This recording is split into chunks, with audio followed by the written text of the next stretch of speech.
परमपिता परमात्मा का स्मरण। हे उत्तम प्रज्ञा बुद्धि को देवा वाला परमपिता परमात्मा,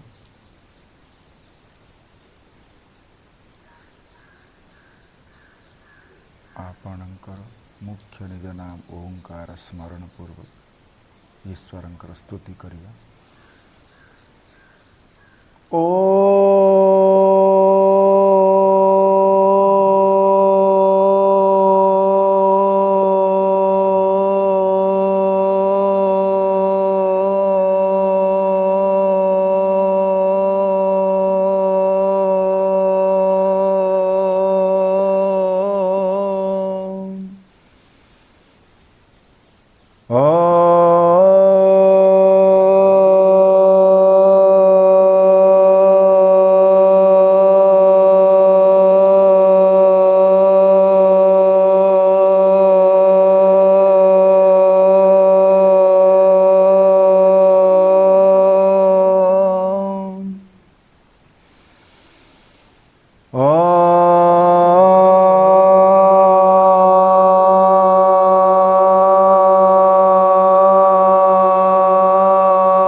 अग्ने नय सुपथाराये अस्मान् विद्वान् वयुनानि विद्वान् यो योध्यस्म जुहुराणमेनो भूयिष्ठान्ते नम उक्तिं विधेम।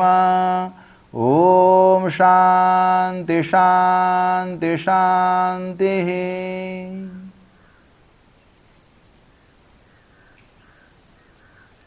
समादरणीय आचार्यगण,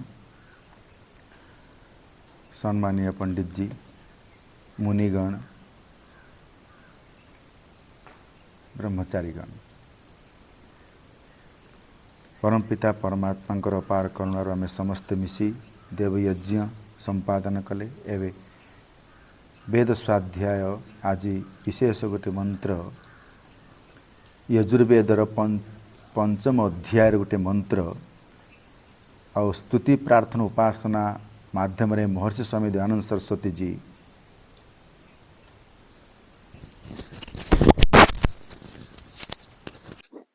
संपादन करिसंती। से मंत्र रे किछि ऊपर चर्चा करिबा। ये पंचम अध्याय यजुर्वेदर पंचम अध्यायर 36वां मंत्र।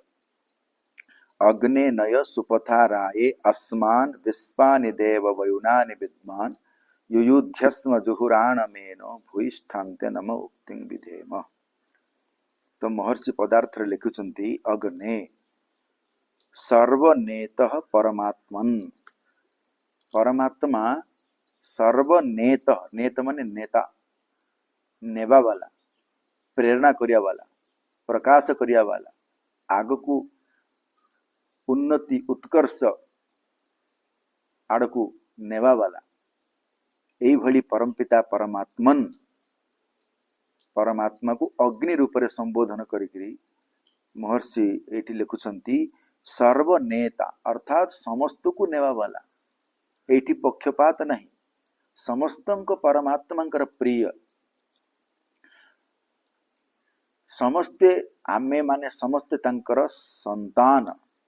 जेमिति लौकिक माता पिता संतान को सर्वस्व न्यूछावर करी संपूर्ण जीवन उन्नति उत्कर्ष विद्या धन संपत्ति दे तार उन्नति करे, सही भली परमपिता परमात्मा भी आम मानकू सृष्टिर प्रारंभ रे वेद ज्ञान देई अनेक भोग्य पदार्थ देई एवं उत्तम ज्ञान देई मुक्ति को पहुंचेबा पई तांकर उद्देश्य इच्छा। आम माने मुक्ति प्राप्त हो ईश्वर इच्छा। तेणु परमात्मा आमको सब पथ प्रदर्शक करुछंती, ज्ञान रूपी पथ प्रदर्शक करुछंती। ज्ञान रूपी प्रकाश माध्यम रे वेद माध्यम रे अग्ने नय अर्थात नौछंती आमको। तांकर बिना प्रेरणा रे आमे किछि कर्म करि पारिबा नाही। आमे कर्म करिवार स्वतंत्र, परंतु तांकर प्रेरणा द्वारा, तांकर ज्ञान द्वारा, तांकर सामर्थ्य द्वारा, तांकर रचिबा शरीर द्वारा, मन द्वारा, बुद्धि द्वारा, इंद्रिय द्वारा, तांके देथिबा पदार्थ द्वारा आमे कौन करुते संसार भोग्य पदार्थ को निजर कर्मफल को भोगुचे और ईश्वर को प्राप्ति करने इच्छा होची। तेणु परमात्मा स्वयं कहते हे संतान माने मु तुमर पथ प्रदर्शक, मते तुमको तुमे माने मते अग्नि रूप प्रकाश कर, अग्नि रूप संबोधन कर।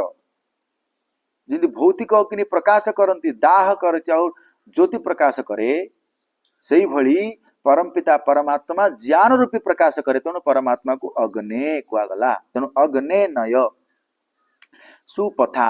और किमिति सुपथा कहले, नय माने प्राप्त कर, सुपथ, पथ माने मार्ग, सु माने उत्तम, सुकृत शोभनेन धर्म मार्गेण गच्छन्ति तथा। बहुत सुंदर अर्थ लिखिछन्ति, विशेष अर्थ लिखिछन्ति। सुपथा माने उत्तम मार्ग, परंतु कि प्रकार मार्ग? उत्तम माने कौन? सुकृत अर्थात उत्तम किया हुआ पदार्थ, जमी महापुरुष मानकर मार्ग, ऋषि मानकर मार्ग, परमात्मा स्वयं निज कहउछन्ति उत्तम मार्ग, सुकृत जो उत्तम लोक माने प्राप्त होइछन्ति जो मार्ग को, से मार्ग रे तुम माने चलो, आ मु तुमको प्रेरणा दउची। शोभना और उत्तम शोभ शोभायमान एई भलिया मार्ग। और किमिति विशेषण कले धर्म मार्गेण, सु माने उत्तम, परंतु सुरति धर्म मार्गेण कहला। धर्म माने कौन? धारयति धर्मम।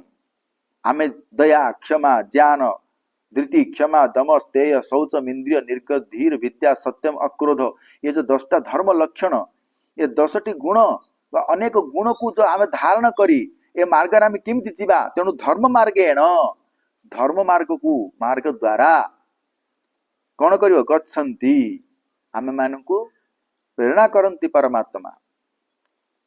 राय राय कौन लिखिले? परम श्री मोक्ष सुख प्राप्त है। बहुत सुंदर। राय माने धन, संसार रे राय अर्थात धन है ना। एक स्तुति प्रार्थना मंत्र रो उपासना मंत्र रे गोटे मंत्र अछि, प्रजापते न त्वदेता नन्य विश्वा जातानि परिताप भू यत्कामास्ते जुहुमस्तन्वस्तु वयम श्याम पतयो रयिणाम। रयि माने धन, रयिणाम माने आमे धन समस्ते धन ईश्वर स्वामी हेबा। तेणु परमात्मा ये कहछि रहे, अर्थात परम। महर्षि केते सुंदर अर्थ लिखुछन्ति एटी। परम माने ताठु उत्तम कोडिया नाही। श्री, श्री माने धन, विद्या रूपी धन हो आ भौतिक धन हो। परम श्री आ संसार सबुडु परम श्री होछि कोन? एटी लिखिले मोक्ष सुख, नितांत मुक्ति, जन्म मृत्यु चक्र नितांत मुक्ति को मोक्ष सुख कुआ जाए। प्राप्त ए, प्राप्ति पाई। तो आमको परमात्मा कहउछन्ति संसार रो सुख को भोग करो, कहीं भोग अपवर्ग अर्थम दृश्यम, ए संसार भोग और अपवर्ग पाई। परंतु से भोग अपवर्ग आमको प्राप्ति भोग करिया को दृष्टि मोक्ष को प्राप्त करिया केमिति? आमर कर्म फल को भोग करने संगे संगे आमर जीवन लक्ष्य हवा उद्देश्य हवा उचित किमिति आमे जन्म मृत्यु चक्रु नितांत मुक्ति किंति पाइबु। आमर प्रत्येक कर्म सुकर्म किंति होबो, प्रत्येक पथ मार्ग किंति सुपथा हेबो। ए सुपथा को सुकर्म को करिया वाला प्रेरणा करिया वाला किए? ईश्वर। तेणु परमात्मा अग्नि रूप रे आपको प्रेरणा करंती। हे जीवात्मा मु तुमको आगे आगे नौछि आ प्रकाश करूछि, केवल देखै दउनी प्रकाश, ज्ञान रूपी भी प्रकाश दउछि आ सहायता भी करूछि हला। और किंति प्राप्त करेबे? प्राप्त भी करेबे। आ केमिति प्राप्त? जोटि की कोनोसी प्रकार बंधन दुख नाही, मोक्ष सुख प्राप्ति कराइबे। तेणु परम श्री मोक्ष सुख प्राप्त ए वो विशेषण अर्थ लिखिछन्ति। परम श्री माने धन, मोक्ष माने मोक्ष रूपी धन, सुख, सुख माने नितांत जन्म मृत्यु वाला मुक्ति सुख को प्राप्त कराइबा वाला किए? ईश्वर। असमान आम मान समस्त को कौन दि प्रकार सुख लिखिछन्ति? अभ्युदयानि निश्रेयस सुख स्पृहावतः। दि प्रकार सुख संसार, अभ्युदय सुख और निश्रेयस सुख। सांसारिक सुख को अभ्युदय सुख कहा जाए और निश्रेयस सुख को मुक्ति सुख कहन। तो तेणु अभ्युदन अर्थात संसार सुख सुविधा किमिति संसार सुख सुविधा हम ना आमे जदि उत्तम कर्म करिबा ताले हमको संसार सुख सुविधा मिलिबो। उत्तम रूप में धन अर्जन करिबा ताले हमको उत्तम स्वास्थ्य उत्तम ज्ञान उत्तम बुद्धि उत्तम पदार्थ मिलिबो। तेणु उत्तम धर्म पूर्वक अर्थ को प्राप्त करिबा एवं से प्राप्त धन को धर्म रे लगाइबा होची अभ्युदय सुख। निश्रेयस सुख माने कौन? जो आमको बुद्धि ज्ञान विवेक सामर्थ्य बल मिली सेगुड़ा को कौटे लगेगा? ज्ञान प्राप्ति रे लगेगा। और ज्ञान द्वारा मुक्ति हम ज्ञानान मुक्ति। महर्षि कपिल कहले कि ज्ञान द्वारा हमको मुक्ति हम तो आमर मन बुद्धि विवेक सामर्थ्य सब कौटे लगेगा? ज्ञान अर्जन पाई। ज्ञान अर्जन हम कौन हम? ज्ञान जदि आम अर्जिबा ताले मुक्ति प्राप्ति हम। ता हूँ निश्रेयस। नितांत सुख को निश्रेयस सुख कहा जाए। तो संसार सुख को भोग करने हमको ज्ञान दरकार। उचित रूप से धन अर्जन उचित रूप से ज्ञान अर्जन कले आम संसार सुख भोग करवा एवं से ही धन को धर्म मार्ग रे लगाया द्वारा आमको मुक्ति सुख मिलिबो ना। सेति पाई कहले निश्रेय और कौन? अभ्युदय निश्रेयस सुख प्राप्ति पाई विश्वानि सर्वाणि।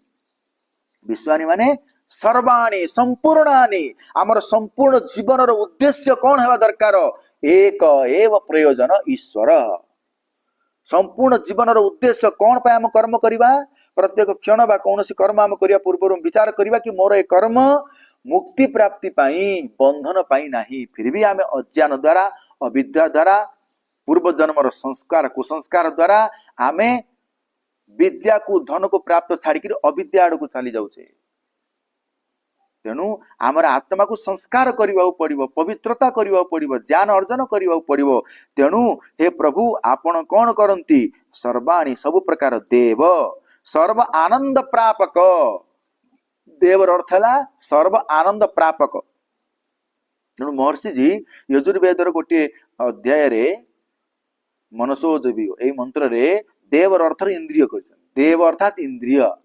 तो आमको इंद्रिय माने देवता माने कहीं आमको माने प्राप्त करती चक्षु कर्ण श्रोत्र त्वक जिह्वा माध्यम आमको ज्ञान प्राप्त कराती। तेणु इंद्रिय भी देव मन भी देव देवता से दी आमको बाह्य पदार्थ बाह्य वस्तु आमको प्राप्त कराए। तेणु एमान को भी देव कुहा जाए।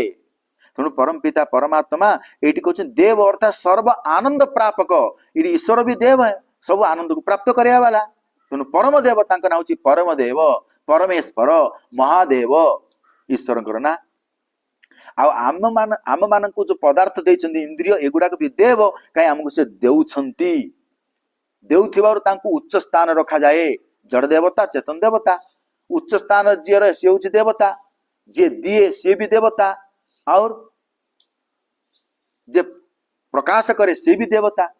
तेणु परमात्मा सब करुछन्ती ज्ञान रूपी प्रकाश करुछन्ती भोग्य पदार्थ दौरान मोक्ष सुख को प्राप्ति करुछन्ती। तेणु परमात्मा महादेव आ इंद्रिय गुड़ी को देव कि बाह्य पदार्थ आमको पदार्थ गुड़ी को देउछन। तेणु इंद्रिय को भी इंद्रिय और मन को मध्य देव कहा। तेणु सर्वाणी सब प्रकार पदार्थ को जे दिए ये परम पिता परमात्मा होची महादेव परमेश्वर। और कौन होची सर्व जगत प्रकाशक। ये परमात्मा को कहला परमात्मा सर्व जगतर प्रकाशक संपूर्ण ब्रह्मांडर प्रकाशक। प्रकाशक माने कौन? उत्पादक। उत्पादक उत्पत्ति करती पालन करती आवश्यक समय अनुसार संहार करती सृष्टिर प्रारंभ में वेद ज्ञान दियंती आउ यथा योग्य कर्म फल प्रदान करती। तो परमात्मा ये प्रकाशक अर्थ अर्थात संसार को उत्पत्ति करिवार सामर्थ्य तांको पाखरे अछि। तेणु परमात्मा तांको महादेव कहा जाए प्रकाशक कहा जाए। वयुनानी माने कौन है? प्रशस्तानि कर्माणि प्रज्ञा। प्रशस्तानि कर्माणि प्रशस्तानि का मतलब प्रशंसनीय। प्रशंसनीय माने शोभनीय। शोभनीय माने उत्तम उत्कर्ष। यही भलिया कर्म को कर्माणि कर्म को प्रज्ञा च बोली कहगला। प्रज्ञा को मध्य कौन? वयु कहगला। वयुनानि प्रज्ञा माने उत्तम प्रज्ञा बुद्धि। ऋतंभरा तत्र प्रज्ञा महर्षि पतंजलि कहले। तो प्रज्ञा बुद्धि किंतु हम आमर प्रज्ञाबुद्धि कौन ना मोक्ष प्राप्ति प्रज्ञाबुद्धि हुए। तेणु ये है उत्तम प्रशस्तानि कर्माणि प्रज्ञानि। तो वयुनानि प्रशस्य नाम सुपठितम निघंटो। निघंट रे वयुनानि अर्थ है प्रशंसन प्रशंसा। तेणु महर्षि यास्क जी को मध्य तांके सम्मान दृष्टि अर्थात तांकर उद्धृत करी लिखुचंती निघंटु रे प्रशस्य नाम कहउचंती कोन ना वयुनानि रो अर्थ हैला। तो वयुन वेन वेते कांतिरेवा प्रज्ञा वा निरुक्तर कुआगला। वयुनानि विद्वान प्रज्ञानि प्रजनन निरुक्तर कुआगला। विद्वान यह सर्व व्यक्ति विद्वान अर्थ है यह सर्व व्यक्ति व्यक्ति माने जानती परमात्मा समस्त को जानती सुनती देखती। तेणु परमात्मा सर्ववेत्ता। सांख्य दर्शन गोटे सूत्र अच्छी स सर्वकर्ता सर्वविद। परमात्मा सबको करिया वाला आ सबको जानिया वाला। तो सर्वविद सर्वकर्ता से परमात्मा युयुधि माने दूरी करो कौन अत्र बहुलम छंदस्य सुपलोक अस्मिन अस्माकं प्रकाशम जुहुराण माना कुटिल। जुहुर अर्थ है कुटिल कुटिल कर्म। कुटिल माने पाप कर्म टेढ़ा मेढ़ा वाला गति पाप कर्म कुटिल कर्म मंद कर्म अशुभ कर्म। ये कर्मरु एनम दुख फलम प्राप्त पापम। एनम माने पाप एगुड़ा करिया द्वारा कुटिल कर्म पाप कर्म मंद कर्म अशोभनीय कर्म निंदनीय कर्म कले कौन मिल हमको पाप मिल। पापर कर्मर फल किए दुख। तेणु महर्षि वेदव्यासी कहले पापात दुखम पुण्यात सुखम। पुण्य कले सुख पाप कले दुख मिल। तो पाप कर्म को फल को किए भोगैब भोगैब किए परमात्मा भोगिब किए जीवात्मा भूष्टान। तेणु यही प्रकार पाप कर्म प्रभु दूर करंतु हमको। सेतिपाई आपनको अनेक रूप रे स्तुति रूप नम्रता पूर्वक प्रार्थना करूछु हमको भूष्टाम नम उक्ति विधेम। हे प्रभु यही कारण आपण ही सामर्थ्यवान आपण ही सर्व सामर्थ्य आमर पाप कर्म को दूर करिवार। मु सामर्थ्य करूची मु पुरुषार्थ करिवि प्रभु परंतु आपणकर कृपा नहले करि परिबि नाही। आपण केते चेष्टा करंतु यदि ईश्वरकर कृपा हबनी तो हेले आमे ताको सामर्थ्य करि परिबनी। निजर सामर्थ्य एते नाही पाप कर्म दूर करि परिबानी। ईश्वरकर कृपा जिमती कोनसी संतान केते सामर्थ्यवान हेले मध्य पितार सहायक दरकार प्रारंभ काल रे हैला। सेही भली परमात्मा तो सर्वज्ञाता से जानती कि यार कम सामर्थ्य आम अल्प सामर्थ्य वाला। तेणु परमात्मा हे प्रभु आपन को एथिपाई स्तुति प्रार्थना उपासना करचु नमो उक्ति विधेम। आपण कृपा करी आमर जो पाप कर्म को दुष्ट कर्म रु निवृत्ति करंतु उत्तम कर्म अग्निनय को अर्थात उत्तम कर्म को प्रेरणा करंतु प्रभु। तेणु ये मंत्र रे सुंदर रूप रे महर्षि ये प्रकार शब्दार्थ कले। आपण मन ध्यान पूर्वक सुनले। इति ओम सम धन्यवाद।